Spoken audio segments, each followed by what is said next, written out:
No question. There is a race in the Middle East as a whole and a race inside Israel between what I call are the modernists and the medievalists.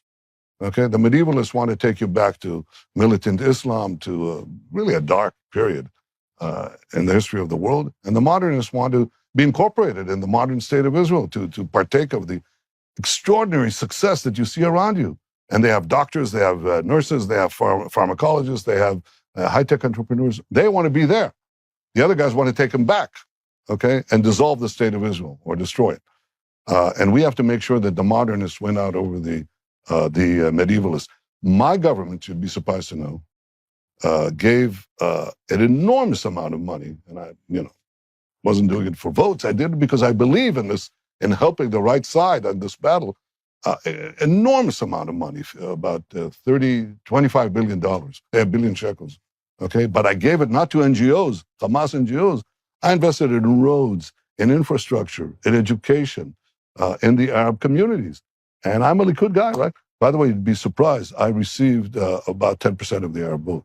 Okay. Actually, today in the recent polls, the Likud under me received more Arab votes than all the Jewish parties together.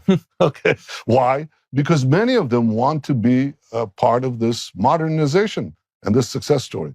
And I think if you ask me what is the answer to that, I think, beefing up security against the radicals and against the against lawbreakers is important.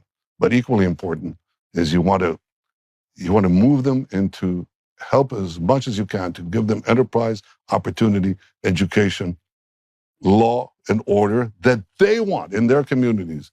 And that's the program that I began, and the program that, God willing, I'll continue when I get the same battle you see in the Middle East. It's Iran and in Iraq and in Syria and in Yemen, as opposed to what is happening in the Gulf. Look at what happened in the Gulf. Look at what happened there. I mean, it's a fantastic example of enterprise and initiative. It just changed the whole way people think about the Arab world. Now, the Arab world has to go there and not to Yemen, okay? And Israeli Arabs have to go to here, to what you see around you, and not to Yemen. So I want to ask you some questions about the state of the West more broadly, because obviously Israel is a key player in the West. In many ways, it's the tip of the sphere in a very unfriendly place in the world. But it seems like the international left is obviously increasingly anti-Israel, not just in America, but sort of generally speaking, whether it's Jeremy Corbyn and formerly the head of the Labour Party in the UK, or in multiple parties across Europe. It seems as though a lot of the ire against Israel is not directed against Israel per se. It's directed against nationalism more broadly. The idea that there should be a nation as part of a nation state, which I think underlies a lot of the rage about the fact that Israel passed a nation state law, recognizing that Israel is a Jewish state, which is what it always said that it was. So, with equal rights to everyone, non-Jews. The only thing that, you know what the nation state, the Jewish state means? That any Jew can come to Israel automatically. That's all. That's really the main thing that it means. Why? Because for thousands of years, or almost 2,000 years, a little less, we were absolutely stateless and countryless, and we paid the biggest price that any people paid in the history of mankind, or humanity, as we say today, okay? All right? So, so if you're a Jew and you don't have a place to go, you can come to Israel. That's what the nation state means. Inside, everyone's the same. Everyone is the same. There are no differences. Equal under the law. So when you talk about the Jewish state... And that's the only place, by the way, where Arabs enjoy equality under the law, because the rest are not democracies. And when people condemned Israel as an apartheid, I said, what are you talking about? If you're a Christian, or you're a homosexual, or you're a woman, in the Arab societies, in the Palestinian areas, you live in medieval times. In Hamas, people go to support Hamas. Hamas executes people who deviate from the strict rule that they impose, including the Quranic rule. What are you talking about? Israel is the beacon of democracy, attacked, defending itself, maintaining a democracy inside, the rule of law, equality. What are these people? Are these people mad? And the answer is, yeah, they're quite mad. They're quite mad. It's so obvious. And you know who understands that best? The Arabs. The Arabs understand it. The Arabs around Israel. I have fan clubs in the Emirates and in Saudi Arabia. Well, that's interesting because they understand it too. They want a better life. It is fascinating how Israel has become sort of the point of contention here. There's no other state on earth where people actually have a conversation about whether it ought to exist or not. Israel seems to be the only one. And in terms of sort of what people will accuse Israel of ethnic solidarity, despite the fact that, again, Jews are quite diverse. You have Ethiopian Jews and you have Moroccan Jews, like my wife. Yeah, some apartheid. I personally brought tens of thousands of black Jews from Ethiopia to Israel. I mean, the whole thing is ridiculous. But if you ask me, what is the genesis of the progressive left's antipathy to Israel? It's their antipathy to certain Western values that we hold dear. You talk about nationalism, which by itself is not negative and quite positive. It helps build, communities. It's like, are families bad? Are families bad? You think families are bad? Well, hey, come on. You're preferring your children to other children. That's bad. Okay. Well, we know human society is organized around families, and the families are organized around nation states. And the nation states, like families, can cooperate with one another. Or unfortunately, because human nature is not uniform, they're bad people and they're bad nations. Well, you have to fight the bad and promote the good, right? That conception of how we organize the world is very different in the progressive left. And I think in many ways they hate Israel because they hate America. All right? Now, if you hate America, you're going to hate Israel. If you love America, you're going to like Israel. And you know who believes that? The Islamists. I mean, what does Iran say? It says, when they attack Israel, they say, we are you. That means Americans. Israelis are Americans, and Americans are Israelis. In a broad way, they're right. These are the values of freedom, of democracy, of individual choice, of pluralism. These ideas are things that are completely anathema to them. They want this regimented medieval world. And in a peculiar way, the association of the medievalists and their partners in the West, who are their partners, the progressives, join these radical Islamist radicals in attacking anything that's not only Israelis, but also anything that's Western. It's crazy. So I'm not going to get the ultimate peace as long as you have militant Islamists there who are committed to our destruction. Okay, that's just not going to happen. So you have to create a wise policy. And my life has been committed to deterring those who around us, deterring those who wish to destroy us or rolling them back, and making peace with those who don't. And that's basically the division. You have to make a division. The Emirates want to have peace with you. The Bahrainis want to have peace with you. I believe the Saudi Arabia wants to have peace with us. We've already made peace with Egypt and Jordan. Make peace with those who don't want to destroy you and roll back those who do. Hamas wants to destroy us. Unfortunately, the Palestinian Authority, the other wing of the Palestinian people, they are not committed to. They're committed not to destroying Israel with terror, at least not in the first instance, but for the gradual dissolution of the Jewish state. So that's why we can't make peace with them. We can't make peace with them because they don't want an Israel. They want a peace without Israel. You divide your policies based on what can realistically be achieved. And my view is that with those who don't want to destroy you and those who do want to destroy you, you have to be very, very strong. If you're strong, you have at least a state of non-belligerence with the people, with the movements like Hamas.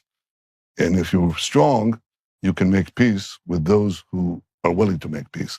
And that's what we've done. That's what the Abraham Accords are. It's a change.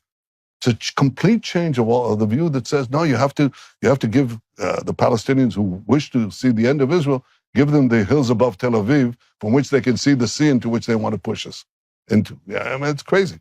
But that was the regnant view. It's changed. You know, this country is different from what you saw 20 years ago. It's different. The skyline in Tel Aviv is different. You've got free markets, free marketeers all over the place. You've got, this is something that's really going to shock you, okay? we have, they just published in one of these business magazines, the greatest concentration of billionaires per capita in the world. Number one was Hong Kong. I suspect that's going to change. And number two is Israel. 20 years ago, that wasn't the case. But since then, you had this multiplication of high-tech entrepreneurs and so on. And the other thing is people will tell you, you know, critics on the left, they'll say, oh, yeah, but inequality went up. You know, it's the rich got richer, the poor got poor. No, actually, it's the opposite. Because we changed the welfare laws here and so on, and people went to work, the poor got richer. And in fact, the inequality in Israel initially went up as we did our market reforms and then went down, down, down, down, down. It's at a 20-year low. So Israel became a very rich country and a more egalitarian country without curtailing competition, without curtailing enterprise. It's the opposite. Free markets and social welfare go together with the right policies. That was my policy. So when it comes to the Palestinian Authority and the Oslo Accords, so very early on, you were obviously a critic of the Oslo Accords. I think the failure of Oslo has been demonstrated over the course of the last, most of my lifetime, over the course of the last 30 years. Yeah, exactly. I mean, I was only, I think 11, 10, 11 when the Oslo Accords were signed. The failure of the Oslo Accords is pretty apparent to everyone, given the fact that these so-called peace partners just don't exist and probably never existed, and we're sort of a figment of the collective imagination of many people on the Israeli left. So, given the fact that the geography of Israel, for people who've never visited, everything in Israel is extraordinarily close together. Ramallah is essentially within an eye line of Jerusalem. Now, is there any plausible long-term, midterm solution? Sure, that's actually developed in the plan that we discussed with President Trump, and I think it's a realistic one. It basically says this, okay? Palestinians in the Palestinian areas can govern themselves. Okay, they can have their parliament, their representatives, their executive, can have their flag, and they can have their national anthem. But there are certain sovereign powers they can't have. The rule is simple. They can have all the powers to govern themselves and none of the powers to threaten us. Now that means that, for example, in the tiny area, and you're right, it's a tiny area, Israel and the Palestinian areas together is the Washington Beltway, more or less, okay? That's it, okay? It's a tiny country, okay, tiny area. So west of the Jordan River, which is the boundary line, and at the Mediterranean, where we were both sandwiched in, Israel and Israel alone controls security. We control the airspace, we control the ground security, underground security in case they want to do tunnels and electromagnetic space, you name it, Israel alone. Well, I said that over the years. And I said, when people were talking about the vision for peace, I said, there are certain sovereign powers, the most important one being security, we control. And so my friends, including some who run the United States, said to me, but Bibi, that's not a sovereign country. I said, maybe so. But that's what is going to be there, because we're not going to commit suicide for an op-ed, favorable op-ed in the New York Times. It won't last more than 5 minutes anyway. We're not going to die for an illusory opinion. Now, some of my American colleagues, for example, Secretary of State John Kerry, whom I said this to, said, we can take care of that. We can make sure you can withdraw your security forces from Judea Samaria, the West Bank, as they call it, because we will train the local Palestinian forces to fight the Islamic radicals. John Kerry brought John Allen, to show me a plan how this can be done. I was sitting there with our then defense minister, and they explained it. And we were skeptical, naturally. And so John, who's been a close friend, by the way, he said, well, Bibi, I can prove to you that we can do it. I want to take you on a clandestine visit to Afghanistan, and you will see how we train the Afghan forces to deal with the Taliban. And I said, John, I guarantee you this. The minute you leave Afghanistan, it will take at most days, no more than days, for the Taliban to sweep all these American-trained forces that you have. And we're not going to take that risk. We're not going to withdraw our military from Judea Samaria and have the Islamists, the Iranians, Hamas take over and destroy the state of Israel. So the real peace that we could have is let them have all the powers to govern themselves, but none of the powers to threaten us. Security first, before anything else, stays with us. By the way, not only for us, it's for them. Because the Hamas would overtake the Palestinian Authority in 2 seconds, which is what happened when we left Gaza. We're not going to do that again. It's not a perfect peace, but it's the best thing that you could have.